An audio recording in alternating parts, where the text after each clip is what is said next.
Avant d'exposer la deuxième figure de l'égalité, qui est celle d'une société d'individus autonomes, je voudrais tout de même dire encore quelques mots supplémentaires sur la civilité. La révolution de la civilité, elle a en effet participé à la mise en place d'une économie complexe de l'égalité dans laquelle les formes sensibles du lien entre les hommes modifient la perception de leurs différences matérielles. C'est aussi sur ce mode que la notion d'égalité imaginaire prend toute sa force et sa signification. Même s'il revêtait une dimension totalement utopique, les différents projets d'uniformes qui ont été présentés pendant la Révolution française participaient de ce but. Si la proposition de doter d'uniformes spécifiques les différentes catégories d'élus et d'employés publics participait alors d'une volonté de marquer la prééminence des fonctions sur les personnes, l'idée de faire adopter un uniforme du citoyen français allait beaucoup plus loin. Et comme vous le savez, c'est le peintre David qui avait été chargé de proposer, de dessiner un uniforme du citoyen français. Cette idée d'un uniforme du citoyen français introduisait en effet une situation dans laquelle les différences de situation seraient devenues insensibles, tant aurait été vif le sentiment d'une vie commune. Les inégalités de fortune auraient alors été en quelque sorte totalement privatisées, tandis que l'espace public aurait été, lui, celui d'une similarité physiquement éprouvée. Même s'il n'y a pas eu de poursuite, il y a tout de même eu des livres écrits à l'époque sur le sujet de ces projets d'uniformes de citoyens, cela montre que ce n'est pas simplement une économie de la civilité par rapport à une économie des différences économiques. Ce qui est en cause, c'est également le rapport du privé et du public, ce qui appartient à l'espace public et ce qui est dans l'espace privé. Et on peut dire que plus l'égalité sensible est forte dans l'espace public, moins les inégalités privées, d'un certain point de vue, seront sensibles. Mais c'est aussi un autre aspect de la civilité, les règles de la politesse, qui ont simultanément été redéfinies, visant à introduire un nouveau style de rapport entre les individus. Dès le mois d'octobre 1789, le cérémonial de l'Assemblée constituante est par exemple modifié. Le legs du passé avait en effet conduit à interpeller collectivement les députés en les qualifiant dans leur première réunion de « nos seigneurs ». C'est les mots que prononçaient les huissiers, c'est le mot que prononçait le président de séance. Et c'est dès ce moment-là, du mois d'octobre, que l'appellation plus sobre de « messieurs » s'imposa. Il fut de même proscrit dès octobre d'employer l'expression « honorable membre » dans les interpellations en séance. Et à partir du printemps 1792, c'est la dénomination de citoyen qui a tendu à se substituer à celle de monsieur, marquant une nouvelle avancée dans l'adoption de formules liant l'égalité à l'expression d'une proximité. Lorsque la Révolution est complètement faite dans les choses, il faut la faire aussi dans les mots, avait souligné un conventionnel au moment où l'Assemblée avait décidé d'adresser dorénavant ses proclamations au pays en les destinant aux citoyens français. Mais la rupture la plus significative dans cet ordre de la civilité venait d'une autre mesure encore plus radicale, le développement du tutoiement. On y vit l'adoption de la langue pure et simple de la nature et un moyen, je cite un article célèbre de Madame de Keralio dans le Mercure national, et un moyen de rétablir l'égalité. L'usage se répandit dès la fin de 1792 dans le milieu des clubs et des sociétés fraternelles de se tutoyer. Estimant que le mot « vous » était contre le droit de l'égalité, l'Assemblée générale des sans-culottes de Paris décida ainsi en décembre 1792 de bannir ce reste de féodalité en exigeant l'emploi du « tu », qui était le seul vrai mot digne des hommes libres. Et le tutoiement devint à partir de ce moment un indice de fraternité dans les sections.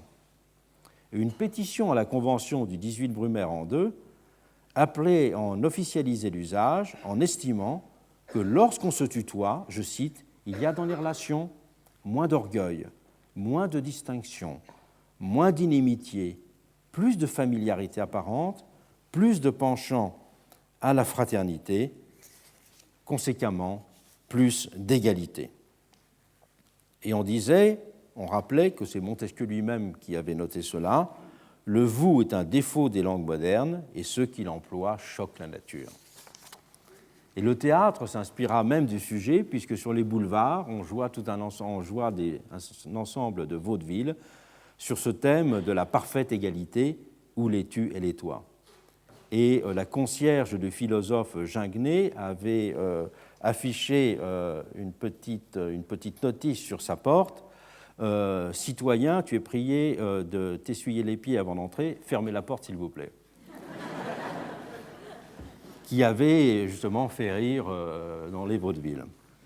Mais l'usage forcé du tutoiement était resté éphémère. Il disparut après le 9 Thermidor, mais surtout après les journées de prairial. Mais il n'en a pas à moins souligné l'importance des formes de l'égalité vécue.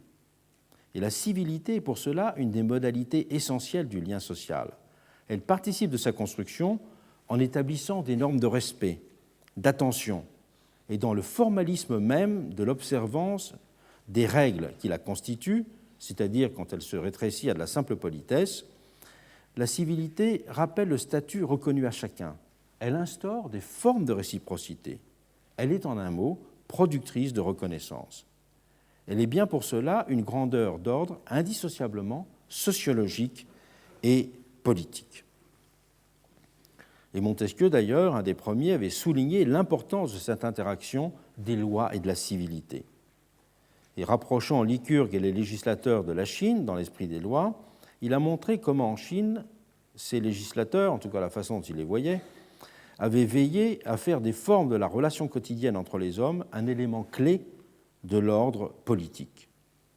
Et il note, les législateurs de la Chine avaient pour objet principal la paix sociale, et ils voulurent donc que les hommes se respectassent beaucoup, que chacun sentit à tous les instants qu'il devait beaucoup aux autres, qu'il n'y avait point de citoyen qui ne dépendît à quelque égard d'un autre citoyen.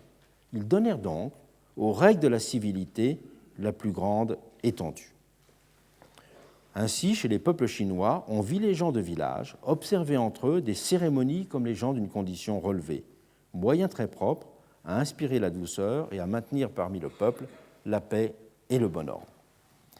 Et c'est dans des termes dérivés qu'il convient d'apprécier la manière dont les mœurs égalitaires participent de la réalisation d'une société de semblables. Et c'est l'espace de la civilité qui est conséquemment une variable décisive de la constitution de cette société des semblables. Les formes de la civilité sont en effet inséparables de leur déploiement dans un espace. Et Sieyès, le premier, a souligné de façon très pionnière le rôle que les espaces publics, en rapprochant les hommes, étaient amenés à jouer dans une société démocratique. Les propriétés publiques, écrit Sieyès, sont amies de l'égalité. Elles sont tout à fait dans l'esprit de l'égalité et à l'avantage des pauvres, à qui elles restituent une infinité d'agréments, de faits et de comparaisons que la richesse procurerait sans cela exclusivement à quelques-uns. Ayez ainsi, dit-il, des trottoirs, des réverbères, des jardins, des portiques, des fêtes publiques, que l'esprit public tende au niveau de l'égalité, tandis que l'industrie personnelle, visant à l'inégalité, enrichit la société et tourne ainsi à l'avantage de tous. Sieyès pense quant à lui dans les termes d'une convergence, les deux dimensions de l'esprit public et de l'industrie personnelle. Mais il invite du même coup à comprendre comment la vigueur du premier peut aussi conduire à compenser les différences induites par la seconde.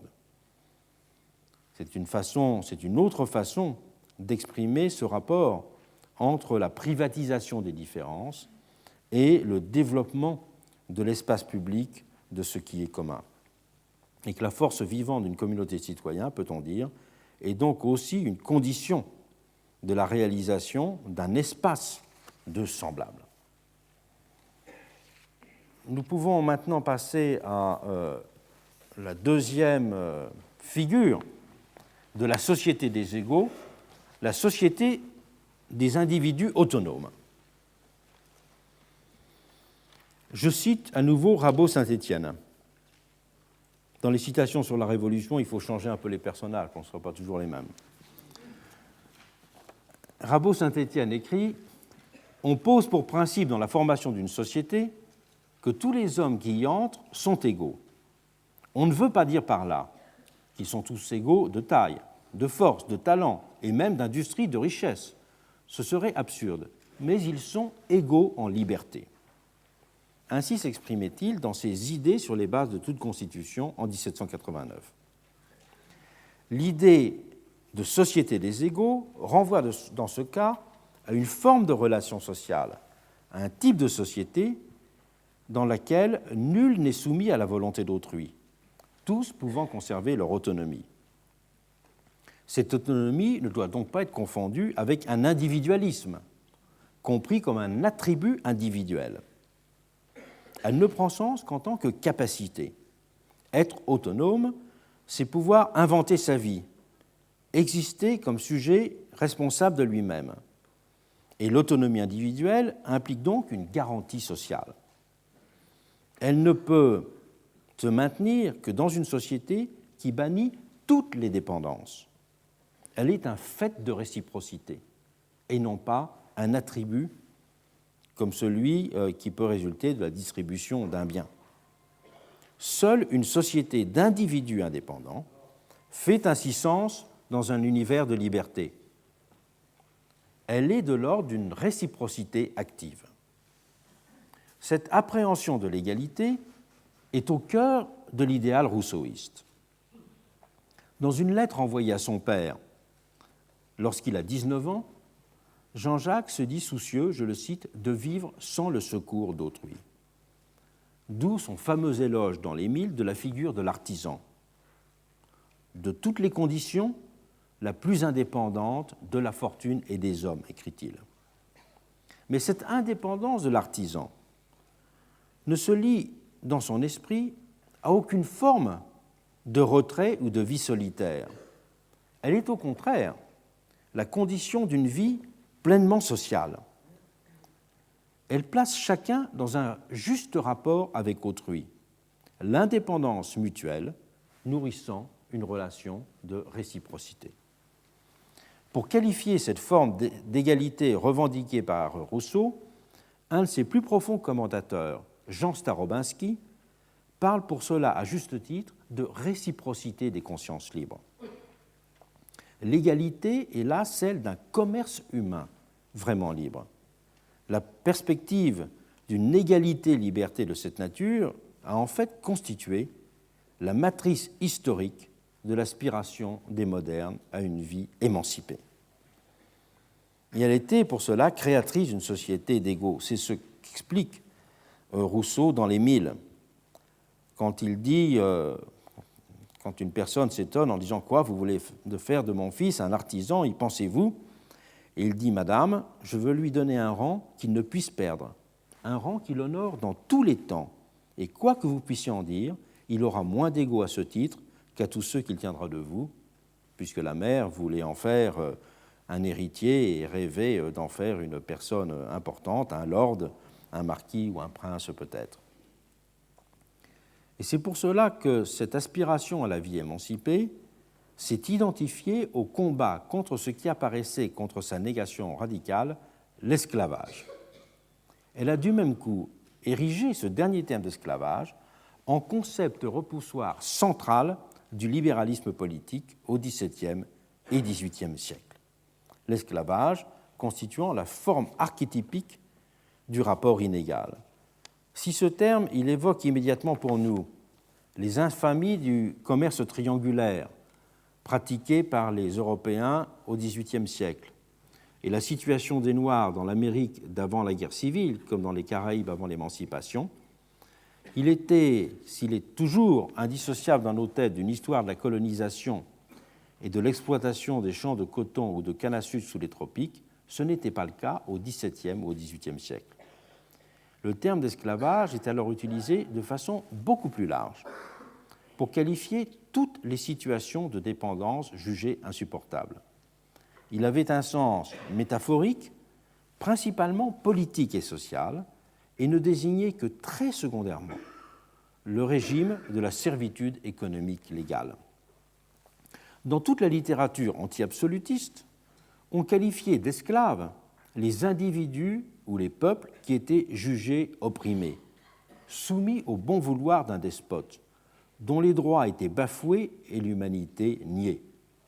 L'esclavage était la négation radicale d'une société d'individus indépendants, de la même façon que le privilège insultait la similarité entre les hommes. À la fin du XVIIe siècle, Jurieu, l'un des plus célèbres opposants à la politique de Louis XIV, qui était la grande figure de proue de l'opposition protestante après la révocation de l'édit de Nantes, Jurieu avait donné pour titre à son ouvrage majeur « Les soupirs de la France esclave qui aspire après la liberté ».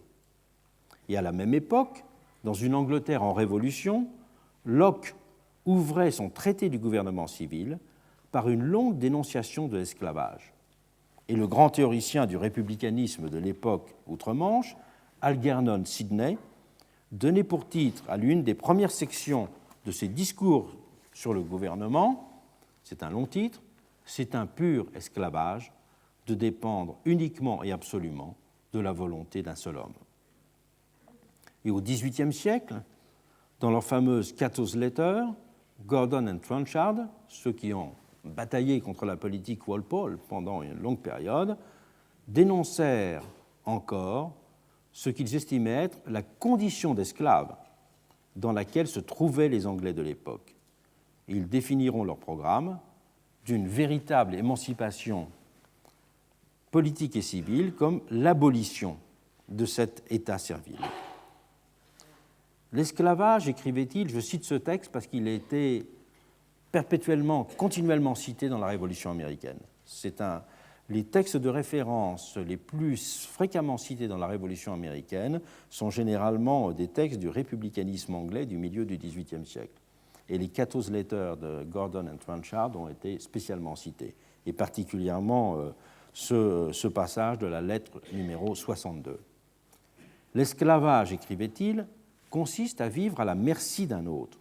Et la situation d'esclavage, pour ceux qui réussissent à le supporter, est faite d'un état d'incertitude permanente et de misère. Et lorsqu'il publiera quelques années plus tard à Londres, où il résidait alors, son premier ouvrage enfiévré contre le despotisme, c'est donc tout naturellement que Marat l'intitulera, en 1774, « Les chaînes de l'esclavage ». Dans les longs articles « Esclavage et esclaves » qu'il rédige pour l'encyclopédie, Jaucourt traite lui aussi essentiellement de l'esclavage politique et civil. Celui-ci est appréhendé en termes très généraux, je le cite, comme violation du principe de l'égalité naturelle des hommes. Et il se trouve rapporté de la sorte aux situations qui privent un individu de sa dignité ou de son autonomie. Le mot est en fait assimilé chez Jaucourt au mal politique absolu. Il symbolise ce qu'il y a d'insupportable dans la dépendance, le dénivelé entre les hommes. Mais l'esclave, au sens strict du terme, n'apparaît chez lui que sous les espèces de son existence antique. Il est renvoyé à un monde d'archaïque barbarie. Et chose surprenante pour le lecteur d'aujourd'hui, il ne consacre qu'un très court passage de son très long article, qui a eu plus d'une vingtaine de colonnes. Il ne consacre qu'un très court passage de son article à la situation de ceux qui sont appelés des esclaves nègres, en fin d'article. Et encore, ce n'est pas pour traiter véritablement leur situation, c'est pour traiter le problème juridique qui est posé lorsque ces esclaves nègres étaient ramenés ou envoyés en France par leurs maîtres. Et donc, dans quelle catégorie juridique devaient-ils être considérés lorsqu'ils arrivaient en France, dans un territoire où l'esclavage n'existait pas. Et on retrouve le même paradoxe dans l'Amérique du milieu du XVIIIe siècle. La dénonciation de l'esclavage y est également omniprésente dans les articles et les brochures politiques, en citant les Cato's Letter, mais bien d'autres. Et l'assimilation de la position des Américains vis-à-vis des Anglais à une situation d'esclave a été le cœur de la rhétorique indépendantiste des années 1750 à 1770. Et c'est à longueur de page que les Américains se dépeignent comme les esclaves des Britanniques, dans les brochures, les pamphlets, dans les sermons, dans les articles de journaux. John Adams, qui est la grande figure du libéralisme modéré en Angleterre, pourrait-on dire, puisqu'il avait même pensé à la possibilité d'une monarchie autonome. Il écrit « Nous formons la plus abjecte des sortes d'esclaves. Le fait d'être soumis à l'impôt sans que nous-mêmes ou nos représentants y aient consenti fait de nous des esclaves », martelaient les Américains pendant cette période. La situation des Noirs réduits à la servitude dans les plantations, chose stupéfiante pour nous, n'était que très secondairement évoquée dans cette littérature politique. Et quand elle l'était, c'était pour être immédiatement rapportée à la condition des Américains vis-à-vis de l'Angleterre ou à celle des habitants d'Europe soumis au joug des régimes despotiques. On ne lui reconnaissait rien de plus infamant ou de plus dégradant. Puisque ne saurait y avoir de liberté partielle, disait-on, l'Américain, si le cours des choses n'est pas inversé, finira par devenir l'équivalent d'un esclave de plantation. Et certains vont même plus loin et n'hésitent pas à affirmer que le nègre dans une plantation, au moins il fait pitié, alors que l'Américain est, lui, ouvertement maîtrisé par la puissance coloniale. Et donc la situation de l'Américain est pire que celle de l'esclave de plantation. En Amérique et en France, la force de l'appel à former une société d'individus autonomes était à la mesure de cette stigmatisation d'une dépendance perçue de façon aussi radicale. Dans l'Amérique coloniale, la dépendance ne renvoyait cependant pas seulement à une vision politique de cette nature. Le sentiment de dépendance se liait aussi pour la masse des Américains modestes à l'expérience directe ou en tout cas au côtoiement ou à la mémoire de ce qu'on appelait l'indentured labor, ce que l'on peut traduire par travail lié ou travail engagé. Voilà de quoi il s'agit. Au XVIIe et au XVIIIe siècle, de nombreux immigrants n'avaient pas les moyens de payer leur voyage par l'Amérique. Il ne faut en effet jamais oublier que le coût du transport était 5 à 6 fois plus élevé au temps de la marine à voile par rapport à la marine à vapeur, ce qui a changé complètement l'économie mondiale de l'immigration. C'est la baisse extraordinaire du coût du transport à partir des années 1860. Mais aller en Amérique au temps de la marine à voile, au XVIIe, au XVIIIe siècle, c'était extrêmement coûteux. Et donc, ce transport n'était pas accessible à tous ceux que la misère aurait pu obliger à tenter l'aventure d'une autre vie. Et dans de nombreux ports d'Angleterre, mais aussi parfois d'autres pays européens, Amsterdam notamment, des capitaines de navires ou divers intermédiaires proposaient de payer le transport en échange de la signature d'un contrat de travail, contrat qui était fort déséquilibré, puisqu'il comportait l'obligation de travailler gratuitement pendant une durée variant de 5 à 7 ans. Pour avoir une idée de ces contrats de travail, vous savez qu'il y a beaucoup de personnel domestique qui travaille dans les États du Golfe aujourd'hui. C'est une idée approximative de ce qu'était l'indentured labor, pour donner une idée aux contemporains. C'était donc une façon de vendre sa force de travail à autrui. Et le système n'était pas simplement appliqué pour, je dirais, des immigrants potentiels. Il était aussi appliqué de façon contraignante à des personnes qui étaient condamnées pour dette. Quelqu'un qui était condamné pour dette, un contrat de cette nature permettait un certain remboursement.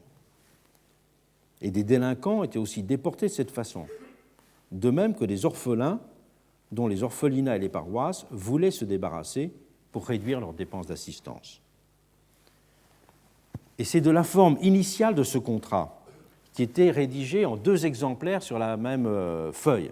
Il y avait 2 rédactions sur la même feuille, et ensuite il était coupé en 2. Une partie pour celui qui possédait le contrat et qui donc allait le vendre, et l'autre partie pour celui qui avait signé le contrat. Et c'est de ce système que provient le terme d'indenture, parce que les deux copies, l'une allant à l'immigrant et l'autre à la personne ayant financé le transport, étaient marquées par la dentelure du découpage, indented edge.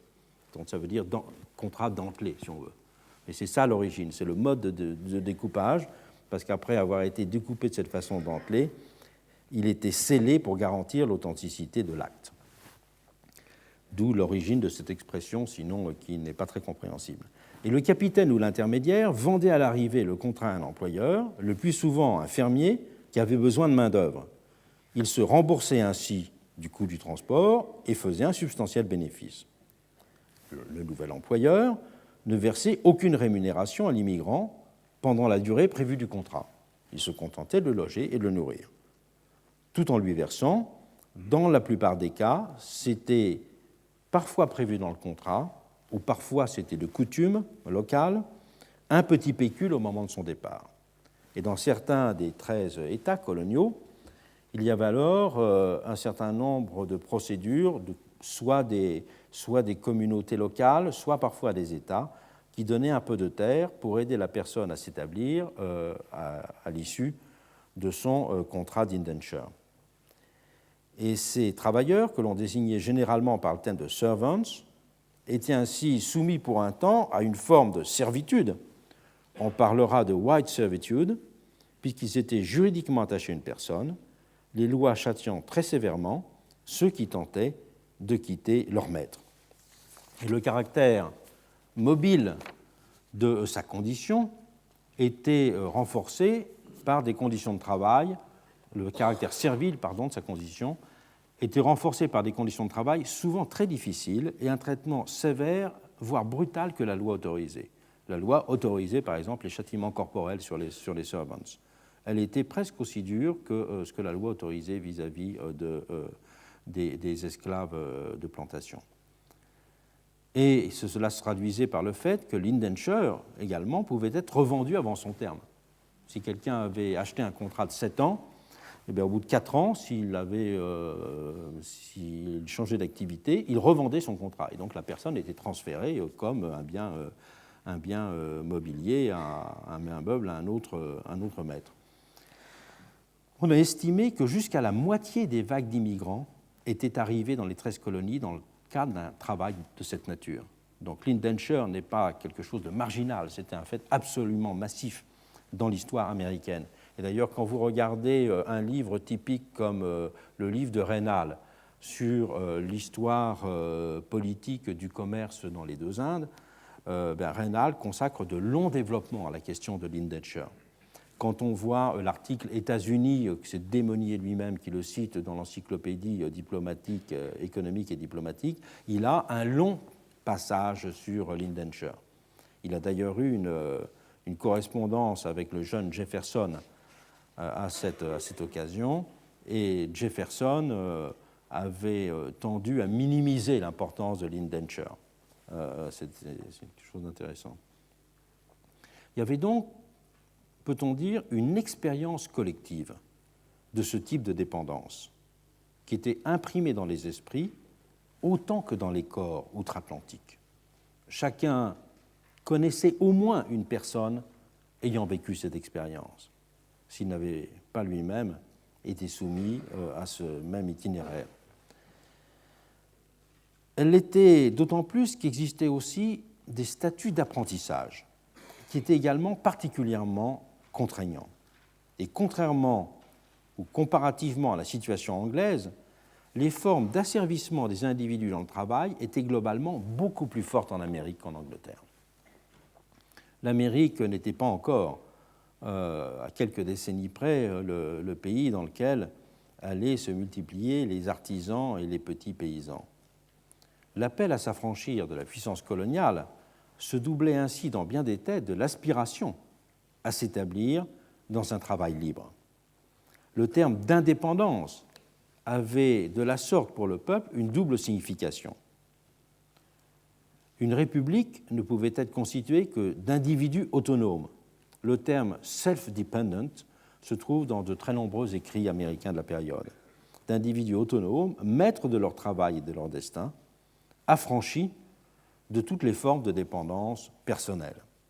Et on peut dire que la question sociale dans l'Amérique des années 1770 n'est pas celle des inégalités économiques, de l'opposition entre riches et pauvres. Elle était d'abord identifiée au clivage introduit par la dépendance. Et la liberté se confondait pour cela avec l'égalité. On peut parler d'une aspiration à l'égalité-liberté. L'autonomie des individus apparaissait comme la condition d'un lien social régénéré, qui aurait été vivifié en permanence par l'échange et l'interaction entre des hommes que plus aucune barrière n'aurait dorénavant séparés.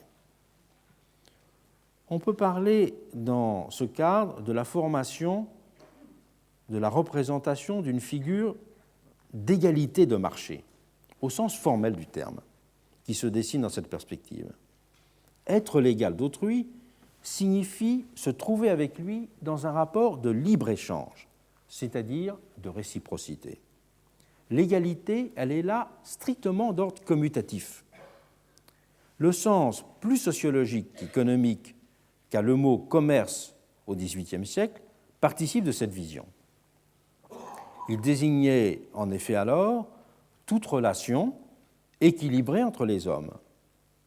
Il s'opposait de cette façon à un ordre politique qui était perçu comme structurellement fondé sur un rapport inégal, soumettant la masse à la volonté de quelques-uns. L'échange substituait l'objectivité d'une équivalence à la tentation du rapport des forces et de l'affrontement des volontés comme des subjectivités qui sous-tendaient en permanence le champ politique.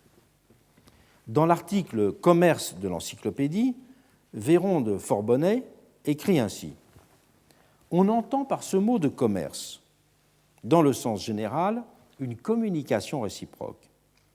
Il s'applique plus particulièrement à la communication que les hommes se font entre eux des productions de leurs terres et de l'industrie. Mais c'est l'idée de communication réciproque qui est première, l'échange économique n'étant qu'une des modalités. Et l'échange économique, c'est pour cela inscrit dans une économie générale des rapports sociaux. Cet échange a constitué une des modalités d'exercice de l'égalité-relation.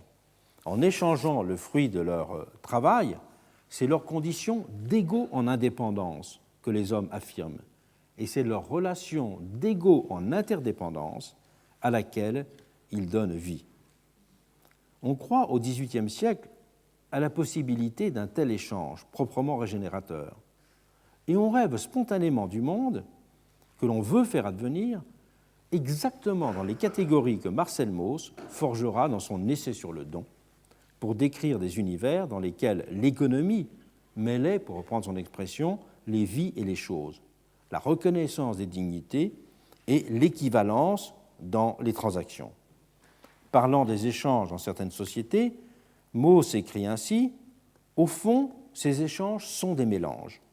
On mêle les âmes dans les choses, on mêle les choses dans les âmes, on mêle les vies, et voilà comment les personnes et les choses mêlées sortent chacune de sa sphère et se mêlent, ce qui est précisément le contrat et l'échange. » On peut comprendre l'esprit de l'égalité dans les révolutions américaines et françaises, on ne peut pas le comprendre, cet esprit de l'égalité, si l'on ne prend pas en compte cette appréhension de l'époque d'un marché susceptible d'être à la fois expression d'une liberté et vecteur de l'égalité. Le marché, pourrait-on dire, était perçu comme une sorte d'école de l'égalité. C'est une idée qui est très présente chez Sieyès et qu'il avait lue tout simplement chez Ferguson. C'est une idée centrale de l'essai sur l'histoire de la société civile de Ferguson. Et avant d'avoir eu partie liée au XIXe siècle avec l'histoire du capitalisme, l'économie politique s'était de cette façon clairement inscrite dans une théorie sociologique de l'échange et dans une philosophie morale de la sympathie. C'est l'œuvre d'Adam Smith. On pourrait parler en ce sens d'un libéralisme de la réciprocité. Cette vision émancipatrice du marché s'affirmait aussi bien sous les espèces d'une aspiration à l'indépendance du travailleur, comme en Amérique, que sous les espèces d'une libération du travail, lorsqu'il était corseté, comme souvent en Europe, dans des limitations corporatives ou réglementaires, productrices de monopoles et partant d'inégalités et d'exclusion. Et en France, l'abolition des jurandes, des maîtrises et des corporations en 1790 avait symbolisé ce combat pour ce que j'ai appelé l'égalité de marché. En Angleterre, la critique s'était en revanche davantage polarisée sur les règles de l'apprentissage, auxquelles Adam Smith, on le sait, consacrera de très longs chapitres dans La richesse des nations. Et l'économie politique de l'époque est pour cela inséparable d'une sociologie historique de l'émancipation et de l'indépendance. L'œuvre de Smith en a témoigné avec éclat, mais il n'a fait que participer d'un mouvement très général. Et avant lui, je l'ai déjà cité tout à l'heure, John Millard, une des grandes figures des Lumières écossaises, dont l'œuvre avait esquissé certains des thèmes essentiels de La richesse des nations, avait ainsi lié marché et constitution d'une société d'individus égaux et indépendants. Dans son livre sur l'origine de la distinction des rangs auquel j'ai fait référence, il estimait que les progrès de la civilisation étaient indexés sur la multiplication du nombre de négociants et d'artisans directement intéressés à l'expansion de leur industrie. À l'inverse, soulignait-il, une société dans laquelle un grand nombre d'habitants se trouvent dans un état de dépendance vis-à-vis d'autres, étant, par exemple, assignés une terre et soumis à leur maître, cette société, elle tend à se reproduire à l'identique. La dépendance, en effet, fait dépendre la subsistance de la soumission à autrui et non pas du zèle que l'on déploie. L'émancipation des classes sociales dominées, John Millard a de longs chapitres sur les serviteurs, les esclaves, les ouvriers agricoles, les enfants, les femmes, était donc pour lui le vecteur historique du progrès. L'influence du commerce et des manufactures, en concluait-il, paraît favorable à la liberté, étant nécessairement à établir une forme de gouvernement populaire. L'idée d'utilité réciproque était ainsi prête à remplacer celle d'autorité hiérarchique pour penser la bonne marche du monde, égalité et liberté marchant de concert. Chez Millard, la perspective de l'avènement d'une république d'artisans se superposait donc avec celle du développement d'une société de marché. Dans l'Angleterre de la moitié du milieu du XVIIIe siècle, c'est un fait capital. Le langage du libéralisme économique pouvait se teinter d'accent néo-harringtonien et retrouver des formules apparentées à celles du civisme républicain, comme celle de l'idéologie country. Le grand auteur qui a analysé ce rapprochement et qui en a fait la description méthodique dans de très nombreux volumes, c'est évidemment John Pocock. John Pocock est celui qui a montré comment cet esprit néo-harringtonien, comment celui de l'idéologie country et d'une certaine vision du libéralisme économique ont marché de pair. Et plus avant dans le siècle, c'est-à-dire John Millard est avant La richesse des nations, mais après La richesse des nations, l'autre grand livre d'économie majeure, c'est celui de Stoyart, La recherche des principes de l'économie politique, qui a eu un grand succès en Europe, et notamment qui est un livre qui a philosophiquement une influence décisive sur Hegel. Hegel a développé, a consacré de nombreux passages à Stoyart, et il y a d'ailleurs une thèse très intéressante de Paul Chamley consacrée à cette lecture de Hegel par Stoyart. Et pour Stoyart, pour lui aussi, la liberté moderne n'est qu'une conséquence de l'indépendance économique.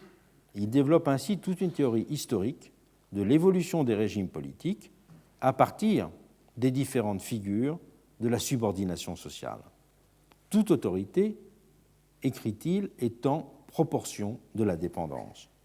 Et le désavantage de la forme monarchique relativement au commerce et à l'industrie, dit-il, ne provient pas de l'inégalité qu'elle établit parmi les citoyens, mais ce régime monarchique est la conséquence de cette inégalité, souvent, dit-il, accompagnée d'une subordination arbitraire et indéterminée entre les individus des classes supérieures et inférieures ou entre ceux qui sont chargés de l'exécution des lois et le corps du peuple. Pour Stoyart, le régime républicain est donc le plus favorable au commerce et à l'industrie, ou c'est la même chose d'un régime démocratique, parce qu'il peut naturellement développer les forces productives en étant le facteur qui permet l'indépendance des producteurs. Et le commerce et l'industrie, écrit-il, sont appelés partout, et leur établissement produit nécessairement une fermentation étonnante avec les restes de la constitution féodale. Le marché était ainsi pour Stoyart, comme pour Millard, lié à l'avènement d'une société d'individus autonomes et le prélude à la constitution d'un régime républicain. Cette célébration de l'égalité de marché, au temps de la Révolution américaine comme au temps de la Révolution française, peut nous sembler difficilement compréhensible aujourd'hui, tant la critique contemporaine du entre guillemets, néolibéralisme s'est imposée dans beaucoup d'esprits.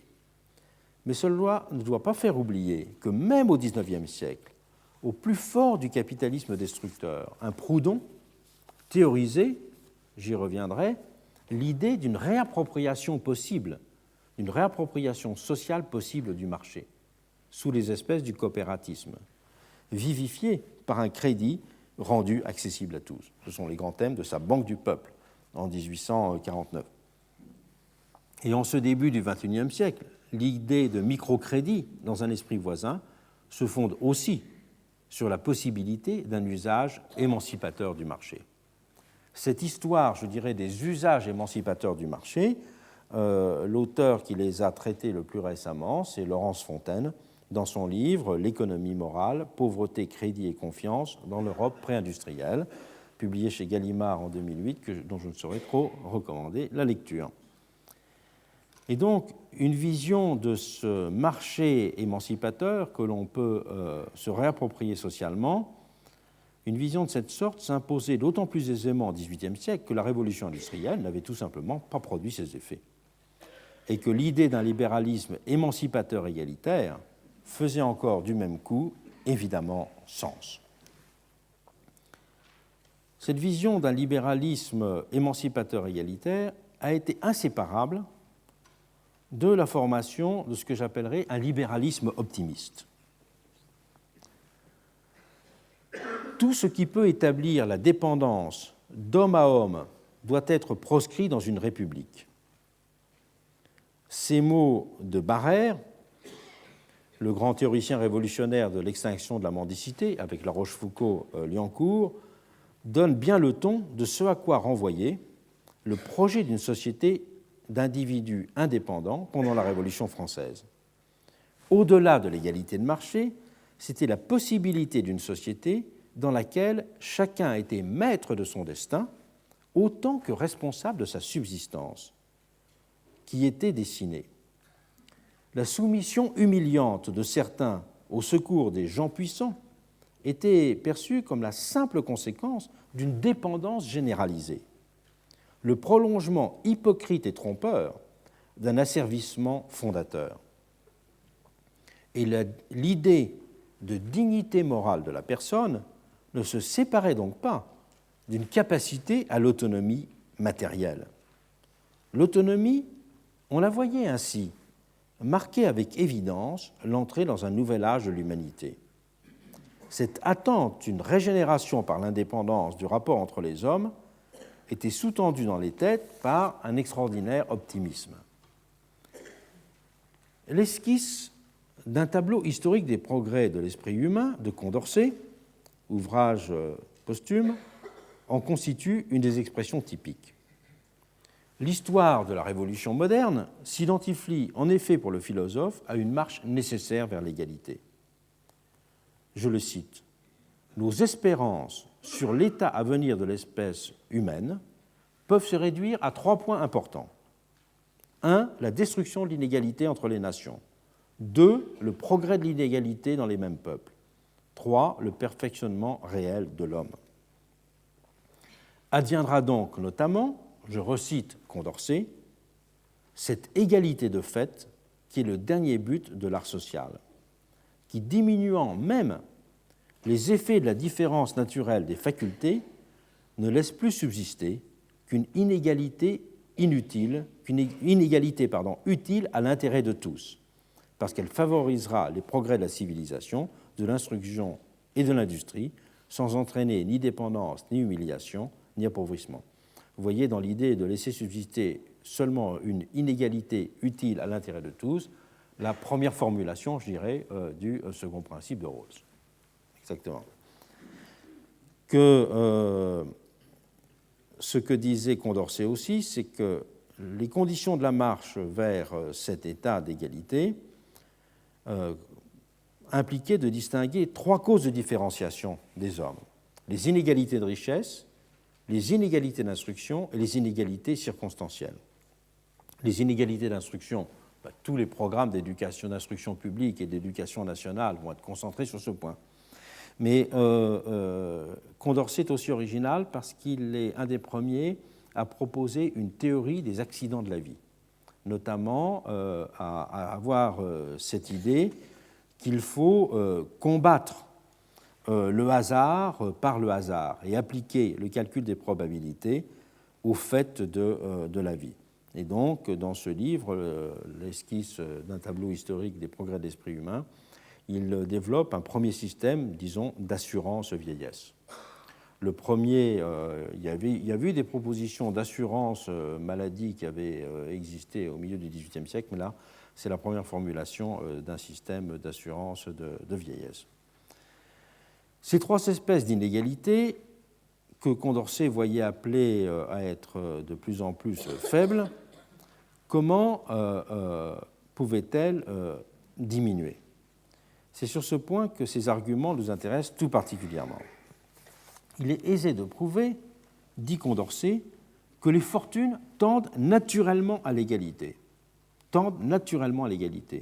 et que leur excessive disproportion ou ne peut exister, ou doit promptement cesser, si les lois civiles n'établissent pas des moyens factices de les perpétuer et de les réunir. Si, d'autre part, la liberté du commerce et de l'industrie fait disparaître l'avantage que toute loi prohibitive, tout droit fiscal donne à la richesse acquise. Donc on peut dire que s'il n'y a pas de loi instituant des formes de privilèges, s'il n'y a pas de monopole et de loi prohibitive, eh bien l'inégalité disparaîtra naturellement. Cet optimisme économique de Condorcet, il n'était pas l'œuvre d'un utopiste qui réfléchissait dans sa prison avant de monter sur l'échafaud. En effet, après Thermidor, la Convention a décidé d'organiser la publication du tableau et d'en faire une sorte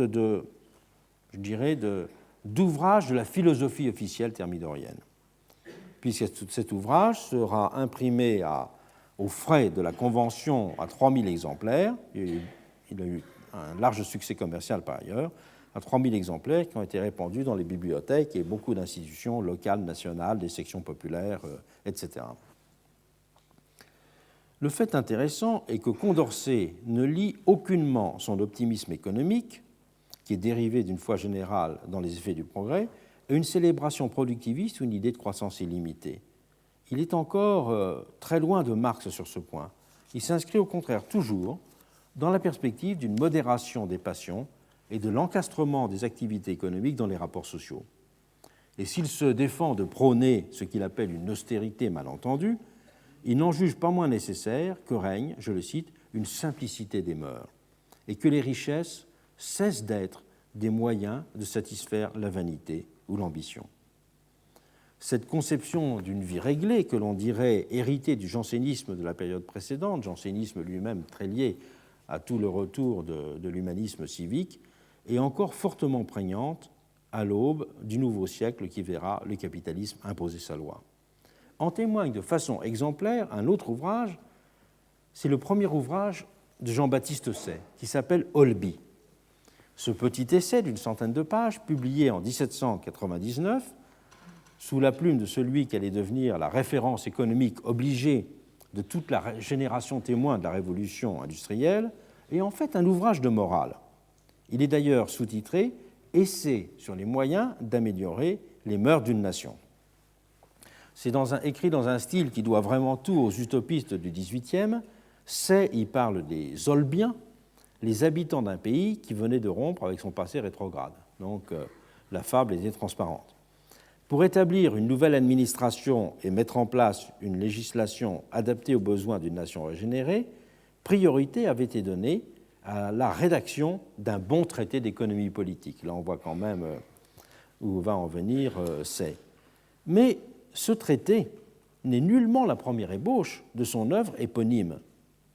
Ce que nous propose celui qui sera le futur éducateur économique de la nation, c'est une longue exhortation à vivre sobrement, à se défier de l'excès des richesses, à veiller, je le cite, à ce que l'amour du travail ne soit jamais excité par le désir du gain.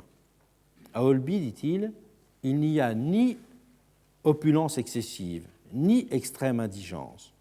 La simplicité des goûts y est un motif de préférence et un objet de considération.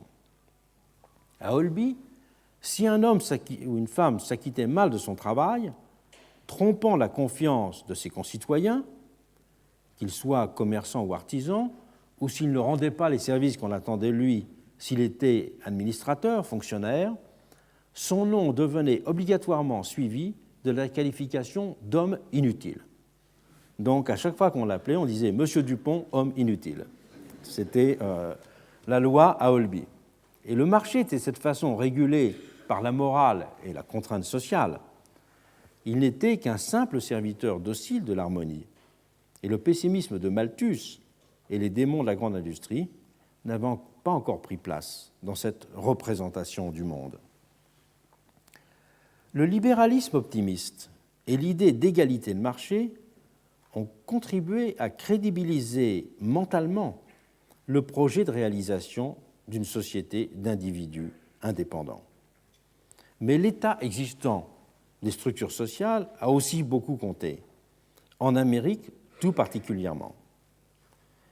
La disparition de l'indentured labor est très largement accomplie à la fin des années 1780, même s'il y a encore tout un ensemble de rémanences. Et cela a modifié considérablement le monde des Blancs américains. Nous verrons plus loin comment l'imaginaire collectif avait alors exclu les Noirs. Et les jeunes États-Unis sont alors un pays essentiellement agricole de 3 millions d'âmes. N'oublions pas qu'au moment où il y a la Constitution de Philadelphie, les Américains ne sont que 3 millions, alors que la France sont 25 millions. Donc il y a un tout petit pays, vraiment, et un grand pays. À cette époque, alors que 50% de la force de travail est employée dans l'agriculture en Angleterre, en 1787, ce sont 90% des habitants des 13 États qui sont agriculteurs. La plupart d'entre eux vivant dans de très petites communautés rurales, dans lesquelles tout le monde se connaissait. L'Amérique était alors vraiment devenue un pays de propriétaires, de petits propriétaires, alors que pour faire image, à la même date en Angleterre, c'est 400 familles qui se partageaient à peu près 30% du territoire britannique. C'était une société de face à face et pas encore une société civile commerciale, comme cela devenait le cas en Angleterre et en France. Dans l'Amérique de 1787, les échanges de marchandises y étaient presque toujours insérés dans des relations sociales de proximité, et la monnaie n'y jouait encore qu'un rôle secondaire. Dans la plupart des villes, il n'y avait pas encore de banque. Un système informel de crédit avec les commerçants et les artisans prenait souvent le pas sur le règlement immédiat et direct en numéraire. L'économie numéraire était secondarisée dans l'Amérique de 1787 par rapport à cette économie de crédit réciproque et cette économie, je dirais, qui développait ce qu'on pourrait appeler, qui était fondée sur ce qu'on peut appeler une société de confiance, une société homogène, soumise à une forte pression sociale. Et l'idée de liberté ne se séparait pas, pour cela chez eux, d'un certain sentiment égalitaire dans ce contexte. On pouvait même parler d'une véritable culture de l'égalité dans l'Amérique de 1787, qui était l'expression de la fierté ombrageuse de cette masse, de fermiers, mais aussi d'artisans et de commerçants relativement indépendants. Et James Madison pouvait en conclure que le petit agriculteur indépendant constituait la base naturelle de la liberté publique, même si c'est alors dans les rangs antifédéralistes qu'on a naturellement trouvé le plus fortement exprimé cette sensibilité. Les antifédéralistes ont beaucoup développé le thème de la petite république, le thème de la proximité des agriculteurs. Ils ont aussi un des textes les plus célèbres des antifédéralistes, ce sont les lettres d'un fermier. Cette culture de l'égalité, cet appel à faire du petit agriculteur indépendant que Madison célébrait, renvoyait à une société qui évoluait certes rapidement, mais dans laquelle cet esprit des origines perdurera, l'idée d'égalité restant inscrite dans un imaginaire de l'homme indépendant à distance de toute conception redistributrice. On ne peut pas lire Emerson, on ne peut pas lire Thoreau si l'on ne se souvient pas qu'il participait de cette mémoire et de cette culture de l'égalité de cette période. La France de 1789 ne ressemblait naturellement pas à cette Amérique naissante, mais les mêmes représentations de l'égalité et liberté ne s'y retrouvaient pas moins. Une même ligne d'horizon dessinait dans les deux pays la forme du bien politique.